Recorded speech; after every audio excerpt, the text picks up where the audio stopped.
Hai hai hai. Selamat datang kembali di channel Min Donghua. Di video kali ini kita akan melanjutkan cerita Donghua, Better Truck The Heaven. Gak pakai lama-lama lagi, langsung aja kita ke ceritanya. Cekidot. Setelah Xiaoyan melihat ke depan dan ke belakang, dia segera menemukan jawaban di benaknya. Dia memutuskan untuk memulai dengan api surgawi yang paling dikenalnya. Api yang mengguncang bumi dan mengguncang langit berasal dari diri Anda. Senyum mengembang di wajah kecil Xiaoyan yang gembira. Meskipun ada 3 jenis api surgawi, api surgawi yang mengguncang bumi adalah yang paling rendah mutunya dan paling mudah dikendalikan. Setelah memilih api surgawi, Xiaoyan tidak ragu lagi. Saat pikirannya berubah, teknik pembakaran mulai beroperasi dan rute operasi misterius segera muncul di tubuhnya. Xiaoyan terkejut saat mengetahui bahwa rute operasinya berbeda dari sebelumnya. Ada banyak rute ilusi yang aneh. Selain itu, saat dekret pembakaran dioperasikan, rute-rute ini menjadi semakin jelas saling bersilangan. Dan beberapa berada di dalam meridian yang ada, sementara beberapa lagi melampaui meridian. Ini sungguh ajaib. Xiaoyan menggelengkan kepalanya tak berdaya, tidak tahu apakah itu karena kekuatannya telah meningkat dari Do di bintang 3 menjadi Do di bintang 4, atau karena jumlah 3 benda langka di tubuhnya telah meningkat. Jika saya tidak jelas tentang sesuatu, jangan pikirkan hal itu untuk saat ini. Xiaoyan hanya mengesampingkan kebingungan ini, karena meskipun dia tidak melakukannya, tidak ada seorang pun yang bisa memberinya jawaban sekarang. Saya pernah menelan api surgawi yang menghancurkan bumi sebelumnya dan tingkat kompatibilitasnya sangat tinggi. Jadi seharusnya tidak sulit. Xiaoyan berpikir begitu dan mengarahkan api surgawi yang menghancurkan bumi untuk bergerak cepat di sepanjang rute misterius itu. Kemanapun api surgawi yang mengguncang bumi itu lewat, jalur misterius di luar median perlahan berubah menjadi merah, seperti kapak baja yang membara. Seiring kecepatan api surgawi yang mengguncang bumi meningkat, jalur itu menjadi semakin transparan. Sebening kristal batu akik merah dan kunci untuk mengembangkan seni 8 surgawi ekstrim terletak pada kata integrasi. Ini adalah kesimpulan yang dicapai Xiaoyan setelah mempelajari buku rahasia itu dengan seksama. Yang disebut integrasi berarti mengintegrasikan sepenuhnya 3 keajaiban dengan semua rute operasi seni 8 surgawi ekstrim, sehingga tidak dapat dibedakan satu sama lain. Melihat waktunya hampir tepat, Xiaoyan sedikit mengernyit dan mengarahkan api surgawi yang menghancurkan bumi untuk menyatu dengan rute. Api surgawi yang mengguncang bumi itu masuk ke meridian dengan sangat lembut, lalu meluas ke rute ilusi yang disorot, dan saling menyusup. Rute ilusi itu segera berubah menjadi merah kecoklatan dan tertutup rapat dengan kapiler. Mungkinkah keajaiban seni 8 surgawi ekstrim terletak pada perluasan meridian cabang dan meridian utama asli, dan kemudian mengembang ke meridian tersembunyi, membentuk diagram meridian uniknya sendiri? Xiaoyan akhirnya mengerti mengapa rute-rute ilusi itu menjadi sepadat meridian. Ternyata rute-rute ilusi ini adalah meridian tersembunyi yang tak terhitung jumlahnya di dalam tubuh Xiaoyan yang belum terbuka. Tubuh manusia sangatlah misterius. Sebenarnya hanya ada sedikit bagian yang dapat benar-benar dimanfaatkan. Banyak meridian dan titik akupuntur yang tertutup dan tersembunyi. Kecuali jika itu adalah teknik yang sangat ajaib, akan sulit untuk membukanya. Namun besar kecilnya potensi tubuh manusia sangat erat kaitannya dengan derajat keterbukaan tubuh manusia itu sendiri. Semakin banyak meridian tersembunyi dalam tubuh manusia yang terbuka, maka semakin besar pula potensinya. Tidak heran Baji Tianjue dapat terus berkembang dan dapat memuat 3 jenis benda aneh sekaligus dan menggabungkan kekuatan mereka untuk menampilkannya. Ternyata hal itu terus-menerus memperluas potensi tubuh manusia. Seperti halnya laut yang menampung ratusan sungai. Xiaoyan tiba-tiba menyadari Saat Xiaoyan tenggelam dalam pikirannya, api surgawi yang mengguncang bumi telah menyelesaikan penyatuannya dengan semua meridian di sepanjang rute.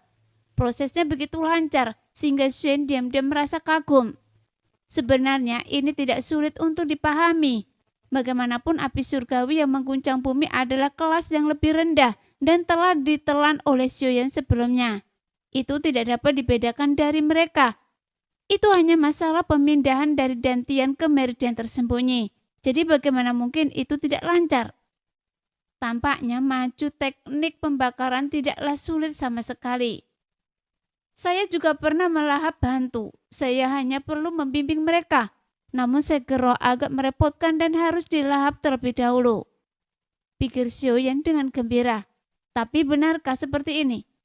Apakah semudah itu untuk maju ke Baji Tianjue? Seni bela diri yang menantang surga yang hanya ada dalam legenda? Jelas jawabannya tidak. Tak lama kemudian Xiaoyan menyadari bahwa dia salah dan sangat salah. Meskipun penggabungan api surgawi yang mengguncang bumi dan meridian berjalan lancar dan tidak ada keraguan tentang itu, bahkan Xiaoyan juga yakin tidak ada rasa tidak nyaman setelah penggabungan selesai. Namun Xiaoyan menemukan fenomena aneh. Setelah penggabungan, hanya sepertiga dari semua meridian yang berwarna merah kecoklatan dan area lainnya semuanya kembali menjadi putih. Bagaimana bisa? Perbedaan yang begitu besar dari yang sebelumnya berwarna coklat kemerahan. Xiaoyan mulai merasa ada sesuatu yang salah dan kecemasannya semakin kuat. Sepertiga. Xiaoyan mengumumkan angka itu dan wajahnya menjadi pucat. Jika saya tidak salah, 2/3 sisanya harus disediakan untuk roh hantu dan segel roh. Kondisi kemajuan seni 8 surgawi ekstrim mengharuskan kepemilikan 3 jenis benda langka secara bersamaan. Ya, pada saat yang sama, masalahnya pasti terletak di sini. Rute meridian ini seperti tren umum dunia. Jika masing-masing dari 3 keajaiban menempati satu, membentuk tripod berkaki 3, dunia akan damai. Jika hanya satu dari mereka yang diperoleh, kendala akan tidak seimbang dan dunia akan bergejolak.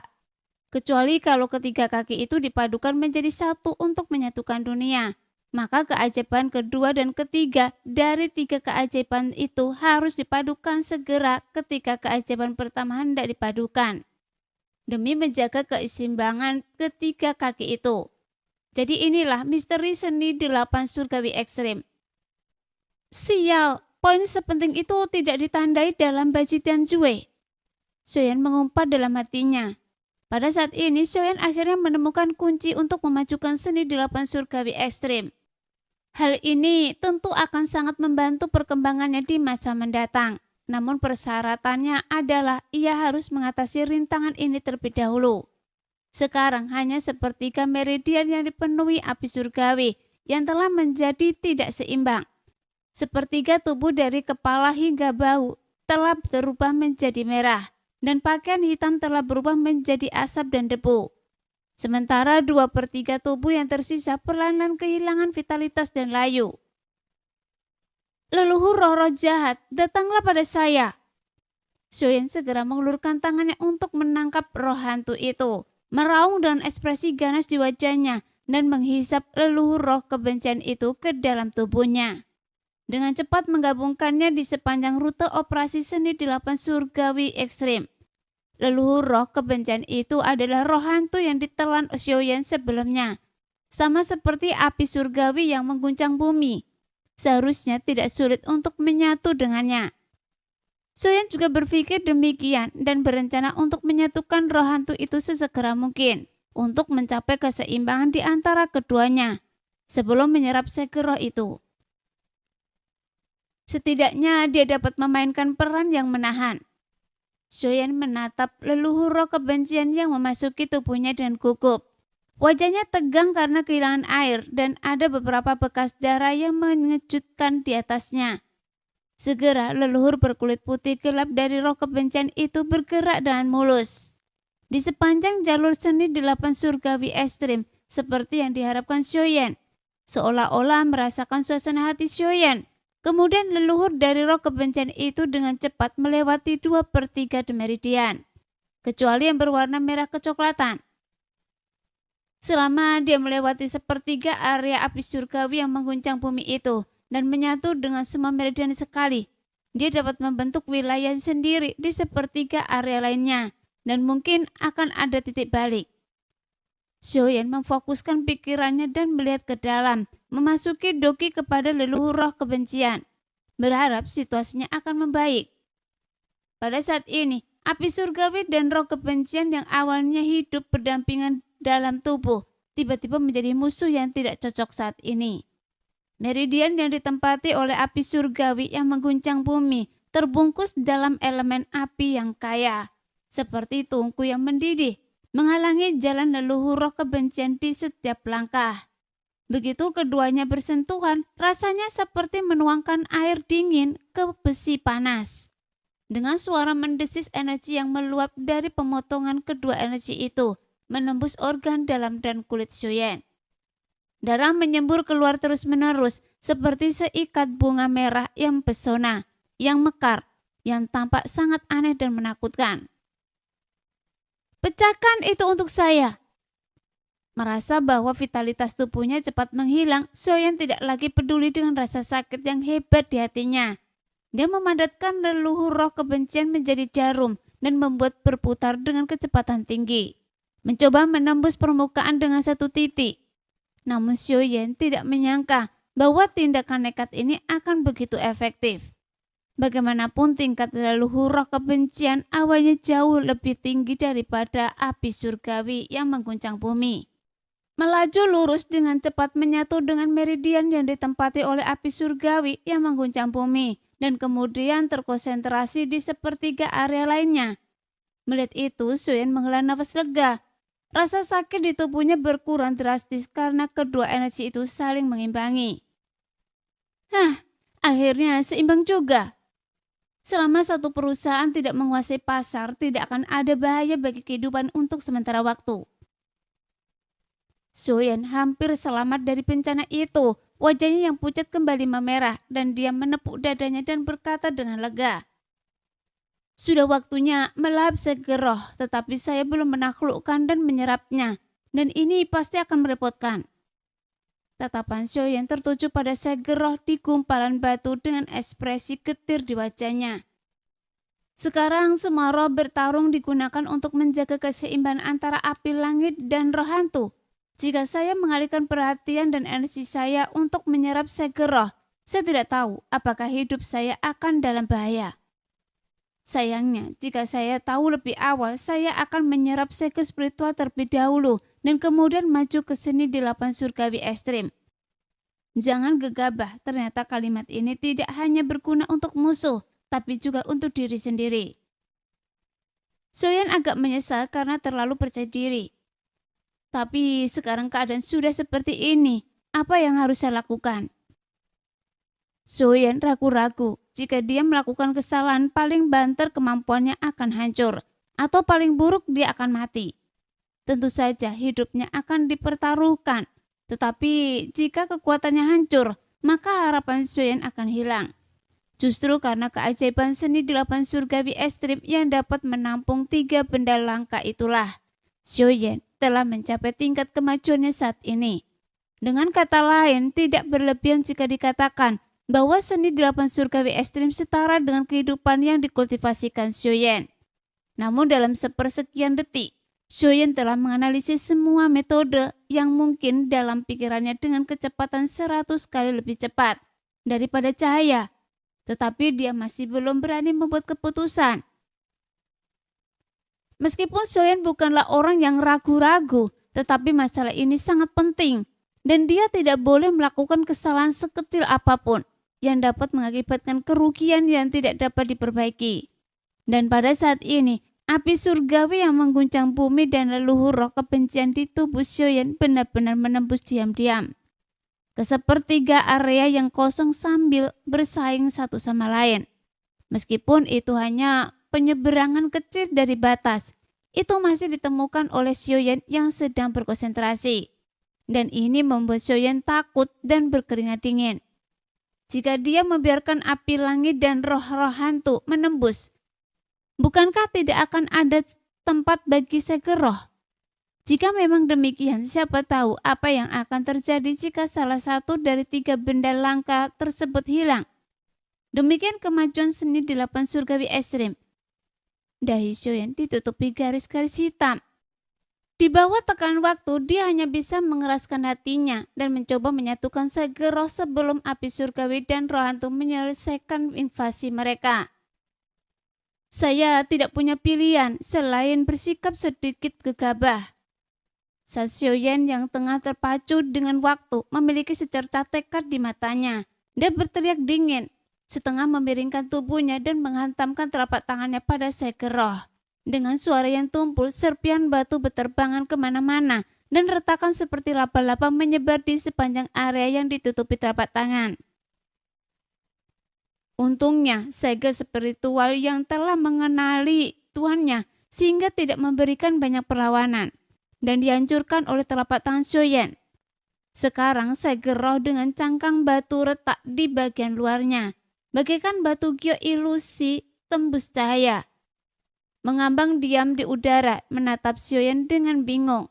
Tidak tahu apa maksud pemiliknya.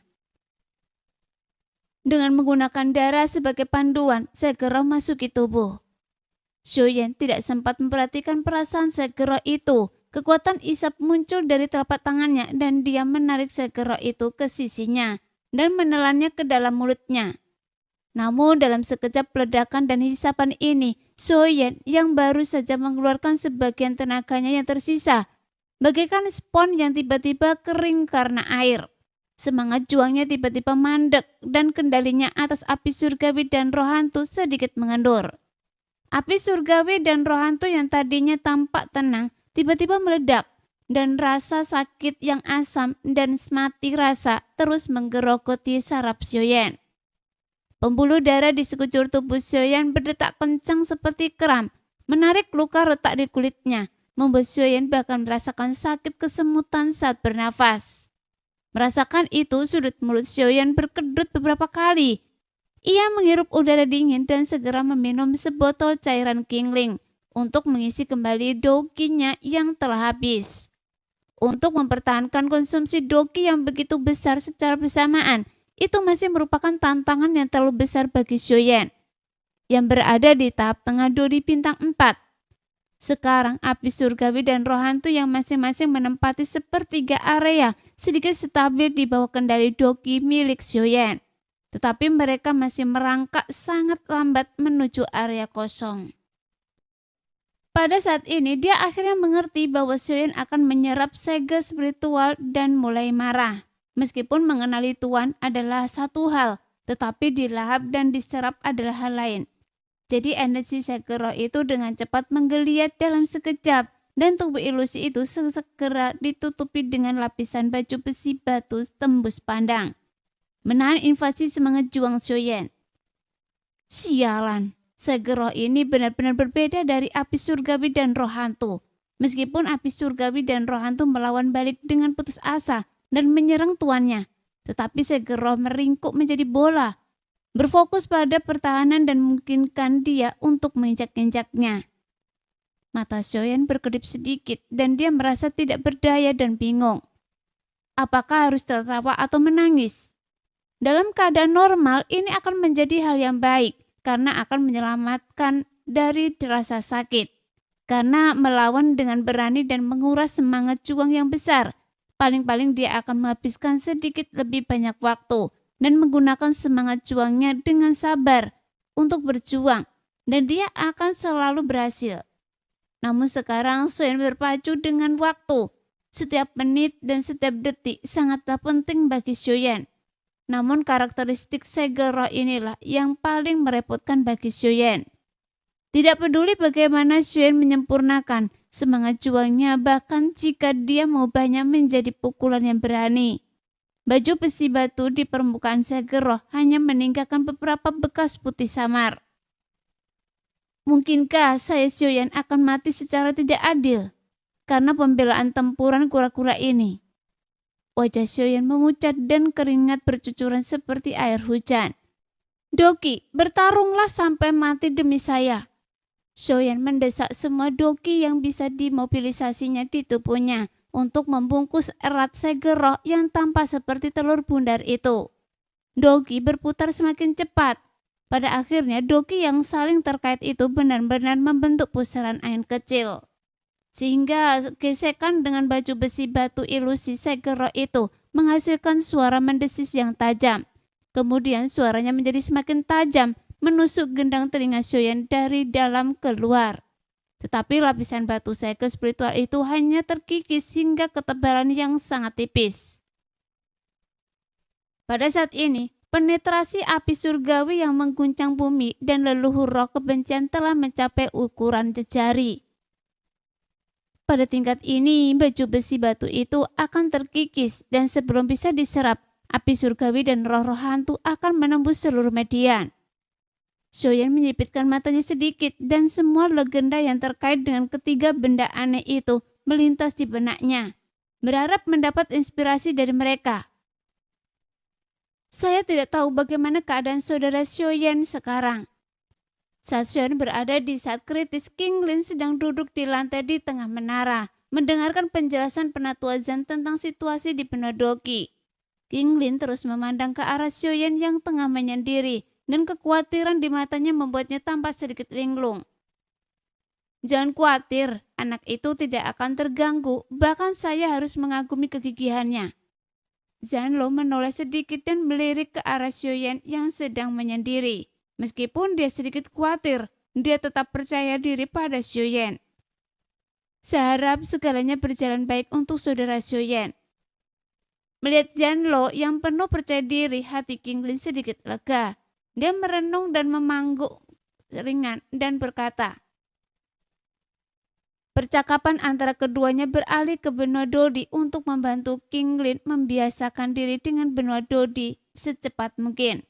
Bahkan Zanlo dengan sabar berbicara tentang sejarah benua Dodi, situasi terkini dan prediksi untuk masa depan. Jadi King Lin mendengarkan dengan penuh minat, sesekali menyela beberapa patah kata dan tidak dapat menahan diri untuk tidak mengagumi keajaiban benua ini. Namun tak seorang pun dari mereka yang tahu bahwa Shoyan sedang berjuang antara hidup dan mati. Karena Shoyan tidak pernah menemukan cara untuk memecahkan baju zirah batu dari sekeroh yang terkikis sedikit demi sedikit. Sementara api surgawi dan roh hantu menyusup ke sepertiga meridian kosong sedikit demi sedikit. Saat api surgawi yang mengguncang bumi dan leluhur roh kebencian menyusup ke tubuh Shoyan, hal itu telah menyebabkan reaksi yang signifikan. Sekarang setengah bagian kiri tubuh Shoyan yang berlumuran darah mulai terbakar oleh api, sedangkan bagian kanannya ditutupi oleh baju besi es tebal.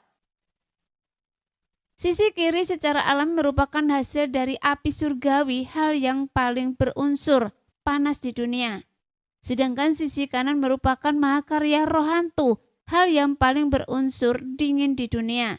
Di tengah persimpangan es dan api, garis hitam samar muncul dari dahi Shoyan hingga selangkangannya. Ketika api surgawi dan roh hantu menembus kedalaman satu jari ke meridian kosong, dari seni 8 surgawi ekstrim, garis hitam samar mulai semakin dalam, memperlihatkan otot-otot merah dan lembut. Darah mengalir keluar dan berubah menjadi garis darah. Ternyata di persimpangan es dan api, pemotongan energi yang kuat benar-benar menyebabkan tubuh Shoyan terkoyak dari tengah. Jika sepertiga meridian yang kosong diisi dengan api surgawi dan roh hantu, mungkin saat itulah kekuatan Shoyan akan terbagi menjadi 2. Metode seni bela diri yang menyimpang itu memang menyimpang. Saya tidak menyangka bahwa saya meremehkannya dan tidak melakukan persiapan yang matang. Baji dan Jue yang biasanya lembut ternyata sangat mematikan ketika saya dipromosikan. Sebuah lekungan pahit muncul di bibir Shoyan. Mungkinkah surga ingin menghancurkan saya? Seiring berjalannya waktu, sisi kiri tubuhnya terasa seperti terbakar di dalam, sementara sisi kanan terasa sedingin es, menyebabkan kesadaran Shoyan mulai kabur. Dalam keadaan tak sadarkan diri, Shoyan mengangkat kepalanya sedikit. Tatapan matanya seakan menembus jauh ke kejauhan. Terlihatlah 3 sosok, yaitu Kaisar Iblis King Horan, Kaisar Monster Yohuan, dan sosok satunya lagi yang sangat mirip dengan Zen Bufan. Tampaknya adalah Kaisar manusia. Ketika orang ini sangat samar, seakan-akan mereka hanyalah isapan jempol dari kesadaran Xiaoyan, dan mereka diam-diam saling berhadapan. Posisi berdiri ketiga orang itu tampak acak, tetapi mereka membentuk batasan mereka sendiri, dan mereka menjaga keseimbangan yang cermat antara mengangkat tangan dan mengayuhkan kaki mereka. Xiaoyan tidak tahu mengapa dia muncul dengan ide Kaisar Tiga Klan saat ini. Mungkin karena ketiga benda aneh itu kebetulan mewakili tiga ras utama, dan Kaisar Tiga Klan juga merupakan perwakilan dari ras mereka masing-masing. Xiaoyan menggelengkan kepalanya dan sedikit tersadar. Tiba-tiba matanya berbinar. Seimbang. Iya, saya hanya bisa memulai dengan keseimbangan. Sudut mulut Xiaoyan tiba-tiba terangkat dengan sedikit pemahaman dan matanya bersinar dengan cahaya. Ketiga klan selalu menjaga keseimbangan dan ketiga benda aneh itu masing-masing melambangkan perbedaan di antara ketiga klan. Penampilan mereka juga menjaga keseimbangan tanpa memihak klan manapun. Oleh karena itu, untuk menghancurkan baju besi saya spiritual ini, saya harus menghancurkan titik keseimbangan ketiga benda aneh ini. Saya telah mengendalikan api surgawi dan roh hantu. Jika saya memobilisasi energi keduanya untuk menghancurkan baju besi segel roh, saya pasti akan dapat mencapai hasil 2 kali lipat dengan setengah usaha dan mempercepat prosesnya. Xiaoyan tiba-tiba berdiri tegak karena dia melihat harapan dalam keputusasaan. Jadi tidak dapat menahan diri untuk tidak mengangkat kepalanya dan meraung ke arah puncak menara. Saat ini retakan di tubuh Xiaoyan sudah sedalam jari dan tulang-tulang di dalamnya hampir terlihat. Xiaoyan yang bersemangat dengan cepat memobilisasi kekuatan api surgawi yang menghancurkan bumi dan leluhur roh jahat untuk membungkus segel roh dengan erat. Begitu ketiganya bersentuhan, energi yang sangat berbeda itu langsung menyemburkan kabut putih tebal. Kemudian energi kacau itu mengalir kemana-mana. Merobek meridian Xiaoyan, rasa sakit yang hebat membuat seluruh tubuh Xiaoyan berkedut. Bagus, juga kalau ada reaksinya. Saya cuma khawatir Anda tidak akan bereaksi. Xiaoyan menahan rasa sakit yang hebat. Ekspresinya tekad muncul di wajahnya dan bibirnya yang terkatup rapat memperlihatkan sifat keras kepalanya. Sambil menggertakkan giginya, Xiaoyan memobilisasi api surgawi dan roh hantu dan menggunakan prinsip gaya sentrimental untuk berputar dengan segel roh sebagai pusatnya. Energi di bawah rotasi tinggi tidak mudah bocor keluar dan lebih kondusif untuk konsentrasi energi. Jadi dapat dikatakan bahwa Xiaoyan telah memanfaatkan sepenuhnya pengetahuan yang dimilikinya sebelum perjalanan waktu. Awalnya ada keseimbangan yang cerdik antara tiga benda aneh itu. Tetapi api surgawi yang mengguncang bumi dan leluhur roh jahat adalah dua benda yang telah ditelan oleh Xiaoyan. Meskipun mereka masih akan saling tolak ketika mereka bertabrakan dalam diagram meridian seni 8 surgawi ekstrim. Ini tidak mempengaruhi pengendalian Xiaoyan terhadap mereka. Sambil menahan rasa sakit yang hebat pada titik di mana api surgawi dan roh hantu bersentuhan, Xiaoyan mempercepat pengoperasian api surgawi dan roh hantu, serta mulai memoles baju besi satu segel roh. Pada saat ini, di dalam tubuh Xiaoyan, persimpangan tiga benda aneh membentuk lingkaran misterius. Di sisi kiri lingkaran api membumbung ke angkasa bagaikan naga api yang berputar-putar. Di sisi kanan lingkaran terdapat ribuan mil es dan arus dingin yang mengamuk. Dan di tengah-tengah keduanya terdapat keheningan yang mematikan. Tetapi segel spiritual tersebut berjuang mati-matian. Akibat benturan api dan arus dingin, kabut pun naik dan segel spiritual hanya terlihat samar-samar. Semua ini tampak sangat mirip dengan diagram Tai Chi di dunia Xiaoyan sebelumnya. Sungguh menakjubkan, diagram Tai Chi adalah pola melingkar yang terdiri dari dua pola berbentuk ikan yang dikenal sebagai ikan yin yang dapat berputar antara yin dan yang. Saling melahirkan hal-hal yang berlawanan merupakan sumber penciptaan dan perubahan segala sesuatu. Mungkinkah ketiga benda aneh tersebut merupakan hakikat asal mula langit dan bumi, dan gabungan ketiganya merupakan asal mula langit dan bumi? Xiaoyan bergumam pada diri sendiri. Sebelumnya ada legenda di benua Dodi yang mengatakan siapapun yang menyentuh asal-usul langit dan bumi akan memiliki kesempatan untuk keluar dari kurungan Dodi dan menerobos ke Dosian. Namun tidak pernah ada catatan tentang persimpangan tiga benda aneh di benua Dodi. Ini hanya spekulasi Xiaoyan. Tetapi Xiaoyan tidak menyangka bahwa spekulasinya sangat dekat dengan kebenaran. Namun Xiaoyan tidak mengetahui semua ini. Dia hanya menatap ketiga benda aneh itu dengan gugup. Sekarang harapan Xiaoyan terpenuhi. Batas antara api surgawi dan roh hantu dibentuk oleh energi yin dan yang dari langit dan bumi. Aura pembunuh membumbung tinggi ke langit, lebih menakutkan daripada cahaya pedang yang paling tajam. Membuat orang gemetar ketakutan. Sehingga baju besi batu dari segel roh terkikis dengan cepat. Kemudian segel spiritual itu bergetar dan ingin memberontak. Tetapi kekuatan gabungan dari kedua benda ajaib itu tidak sebanding dengan segel spiritual itu sendiri. Sehingga segel spiritual itu menjadi semakin transparan dan segera menampakkan wujud aslinya, memancarkan godaan yang tak ada habisnya seperti bayi yang baru lahir. Xiaoyan menghela nafas lega. Saat ini retakan di tengah tubuhnya sedalam 3 jari dan organ dalamnya terlihat sangat samar-samar. Darah sekering menempel pada daging putih yang terbalik, yang sangat mengerikan. Waktunya tidak cukup. Xiaoyan merasakan semua ini dan tersenyum pahit. Tiba-tiba dia menemukan sesuatu yang mengejutkannya. Setelah memisahkan api surgawi dan roh hantu untuk melemahkan perisai segel roh, kekuatan api surgawi dan roh hantu yang telah menyerang sepertiga meridian kosong berhenti menyusup. Jadi hal yang membuat Xiaoyan hampir putus asa tiba-tiba melihat harapan. Tanpa basa-basi lagi, Xiaoyan menekan kegembiraan di hatinya, menahan nafas dan menyerap segel roh yang telah kehilangan perlindungan baju besi itu ke dalam tubuhnya. Bagaimanapun segel roh lebih terfokus pada pertahanan daripada serangan. Tanpa perlindungan baju besi, segel spiritual jauh lebih mudah diserap daripada api surgawi dan roh hantu. Ketika sinar matahari bersinar melalui jendela, menara kecil dan bintik-bintik muncul di tubuh Xiaoyan. Xiaoyan telah menyelesaikan penyergapan segel spiritual.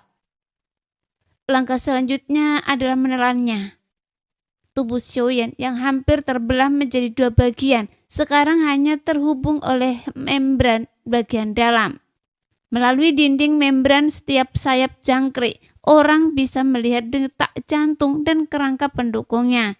Sambil menahan rasa sakit saat dinding membran ditarik oleh kekuatan api surgawi dan roh hantu, Xiaoyan menjilat darah di bibirnya dan dengan gelombang dogi dia mengambil segel roh ke dalam dantiannya. Berniat untuk menggabungkannya menjadi satu dengan dirinya sendiri. Seolah merasakan bahaya, energi segel roh yang baru saja diserap dan mengalir perlahan di tubuh Xiaoyan mulai melonjak liar. Untaian aliran udara energi yang ganas terpancar dari segel roh dan menyerbu ke tubuh Xiaoyan. Ketika api surgawi dan roh hantu dilahap, mereka mati-matian menolak penyergapan energi mereka oleh saya. Mengapa segel roh ini melakukan yang sebaliknya? Xiaoyan merasa bingung dan sangat gelisah karena ketiga makhluk aneh itu memiliki harga diri masing-masing dan tidak akan pernah berkompromi saat menghadapi bahaya. Xiaoyan sangat jelas tentang hal ini. Segera arus udara abu-abu muda itu makin melonjak, bagaikan kabut yang bergulung-gulung. Dalam sekejap tubuh Xiaoyan pun tertutupi sepenuhnya. Saat kebingungan Xiaoyan makin bertambah, ia mendapati fungsi tubuhnya tampak melambat. Sehingga Xiaoyan terkejut saat melihat bahwa meridian dan organ dalamnya semuanya ditutupi dengan zat abu-abu muda yang terkeratinisasi. Kulitnya ditutupi dengan lapisan tipis pelindung batu. Kulit di bawah pelindung batu mulai berubah menjadi abu-abu dan ketika dia menjentikkan jarinya, terdengar suara membantu. Sialan, aliran udara abu-abu muda tadi sama sekali bukan hasil kompromi dari segel roh. Jelas, itu adalah segel roh yang menyalurkan energi membantu ke dalam tubuh saya dan mencoba mengasimilasi saya menjadi batu dan mengubah saya menjadi bagian darinya. Segel roh ini terlalu mengerikan. Xiaoyan berteriak kaget, tapi tak lama kemudian lidahnya pun mulai mati rasa. Dalam menghadapi bahaya, Xiaoyan buru-buru mengeluarkan semua dokinya, berusaha mengeluarkan energi abu-abu muda itu dari tubuhnya. Tetapi segera Xiaoyan dengan sedih menemukan bahwa doki di meridiannya menjadi seperti beton, mengalir sangat lambat dan terakumulasi perlahan-lahan. Sudah berakhir. Apakah saya benar-benar akan gagal karena segel roh hari ini? Pada saat ini persepsi Xiaoyan mulai kabur. Kecuali api surgawi serta roh hantu yang masing-masing menempati sepertiga meridiannya, seluruh tubuhnya berubah menjadi biru abu-abu. Sekarang ini adalah harapan terakhir dalam keputusasaan. Jantung adalah tempat intisari darah suci klan monster terkondensasi. Di bawah tekanan, aliran udara abu-abu muda hanya berani mengelilinginya dan tidak berani mendekat. Sementara api surgawi dan roh hantu bertarung melawan segel roh dan mereka seimbang. Dengan kekuatan api surgawi dan roh hantu, ditambah dengan energi darah suci ras monster, saya pasti bisa memecahkan kebuntuan ini. Pikiran Xiaoyan bergerak dan aliran udara hijau darah suci klan monster di dalam hatinya mengalir keluar. Terbungkus dalam kekuatan api surgawi yang mengguncang bumi dan leluhur roh jahat menyebar ke dua arah. Karena darah suci klan monster begitu murni, dipadukan dengan energi dari dua benda aneh lainnya, kemanapun dia lewat, tubuh yang terwujud berwarna biru abu-abu itu dengan cepat meleleh dan perlahan kembali ke warna normalnya. Namun kemajuan di sebelah kiri sedikit lebih lambat, sedangkan di sebelah kanan jauh lebih cepat. Ini karena tingkat api surgawi yang menghancurkan bumi jauh lebih rendah daripada leluhur roh jahat. Tapi pembatalan energi dari tiga benda langka tersebut sangat mengurangi krisis Xiaoyan. Yang terbagi menjadi dua, jadi Xiaoyan mengambil kesempatan untuk mengejar, menyerap energi dari segel roh setelah ditempa, dan terus-menerus mengintegrasikannya ke setiap helai kulitnya. Nah, demikianlah video hari ini. Terima kasih sudah menonton video Minar sampai selesai. Sampai jumpa lagi di video selanjutnya. Bye-bye.